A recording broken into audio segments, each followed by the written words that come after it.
Me. A hammerhead shark in town. You don't trust me?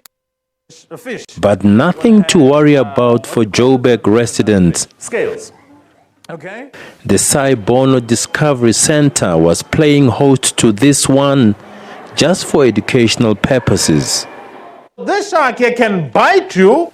Yes. Meet Stephen Mabugana, born and bred in the embattled village of Fearbom in Vuani, Limpopo. Mabugana started working at the KwaZulu-Natal Sharks Board as a cleaner, but his interest in marine biology saw him work his way up, and these days you're more likely to bump into him dissecting sharks and giving motivational talks to school children on environmental issues. This shark here is the great white shark. Now, great meaning it's big and it's white underneath, hence it gets its name, the great white shark. Look at the teeth here. Very, very different in terms of the design. Here you've got the long protruding teeth of the ragged shark. With the great white shark, you've got more serrated. It grabs at the bottom and then it slaps down at the top using these heavily serrated edges to cut its prey. Still guessing? During his presentation, the hall was filled with young and curious minds.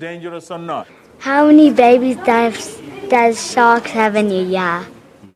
What kind of shark we were dissecting, and when are we going to get our shark teeth?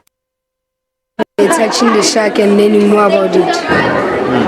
Yes, and how the sharks do some stuff in water.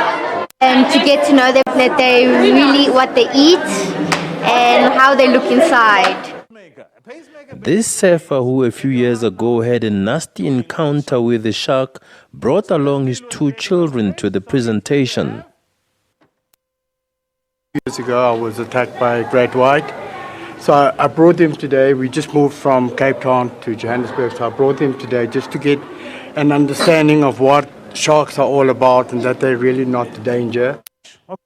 It's all about changing perceptions and protecting our marine life. It's vitally important that we conserve our sharks because of the role that they play in the ecosystem.